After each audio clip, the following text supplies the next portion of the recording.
Hi guys, welcome again to the Word of Faith.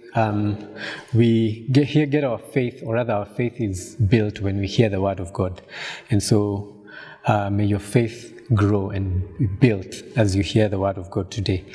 I'll read from Psalms chapter 76, and I'll read just the first 3 verses. It says, "In Judah, God is known.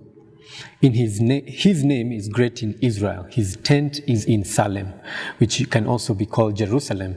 His dwelling place is in Zion. There he broke the flashing arrows, and the shields, and the swords, and the weapons of war." Let me just read again verse 3. It says that there, where God dwells, there he broke the flashing arrows, the shields and the swords, the weapons of war, and even the weapons of his enemies. Where the Lord dwells, gates and walls are guarded. They are protected.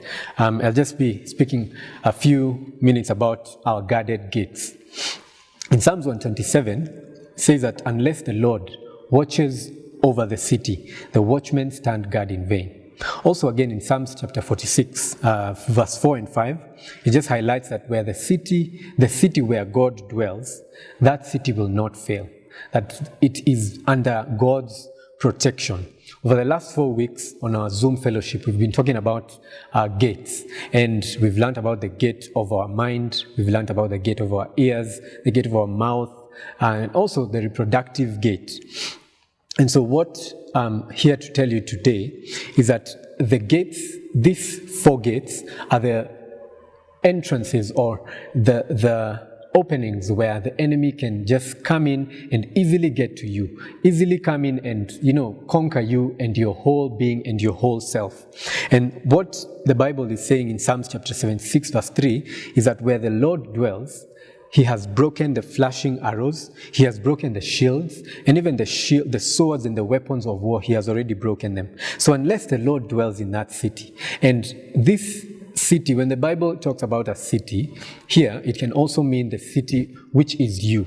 You are a city in yourself. So where God dwells, let's say in Zion, where God dwells, maybe in Kim, where God dwells in Justin, where God dwells in Monica, where God dwells in Dan, there is protection. There, the gates and the walls are guarded by God. And if you're the one who's being the watchman of your city, you're standing guard in vain, is what Psalms 127 says. And in Psalms 46, it says that where God dwells, that city will not fail. So if you're guarding your own city, you will be bound to fail. And we have so many examples, even from the Bible, even ourselves, when we decide that, hey, we can do this by ourselves, we can do this on our own, we have always failed. And so what we're saying today is that let God dwell in your city. Let God dwell in your body, in your mind, in your heart, in your spirit.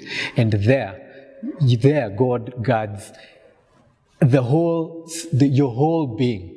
There is nothing that the enemy will come and attack you with that is going to make you fall. You might stumble, but you will not fall because God is already in you. He's already in that city. So allow God to come into your city today. Allow God to come into your body, into your heart, into your mind, and know that the advances of the enemy can never prosper in your life. So be blessed, and I hope to see you very soon. Baraka.